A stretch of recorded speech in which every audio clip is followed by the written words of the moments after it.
Hello friends, welcome you to Sugandhi's vlog. இன்றைக்கி ஒரு சிம்பிளான சுண்டல் குழம்பு தான். ஒரு அரை கப்பு கொண்டக்கடலை, அரை கப் பச்சைப்பயிறு போட்டு நைட்டே ஊற வச்சிடறோம். அதை டீகேம்ப் பண்ணிவிட்டு என்ன பண்ணுறோன்னா தனியாக வேக வச்சுக்கிறோம்.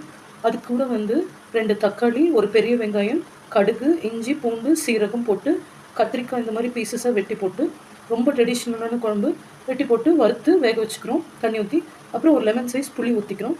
இந்த மாதிரி ஊற்றி வேக வச்ச உடனே மஞ்சள் பொடி, உப்பு மட்டும் தேவைக்கேற்றது போட்டுக்கோங்க. 2 வரமிளகாவும் போட்டிருக்கேன்.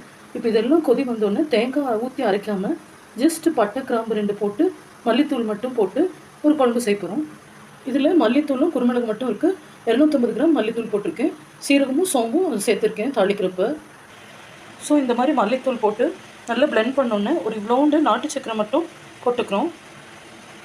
இந்த குழம்புல தேங்காய் ஊற்றாதோட அட்வான்டேஜ் கெடாது. நீங்கள் ஒரு நாள் இன்றைக்கி நைட் செஞ்சிங்கன்னா நாளைக்கு சாயந்தரம் வரைக்கும் வச்சுக்கலாம். இட்லி, சப்பாத்தி, ரைஸ்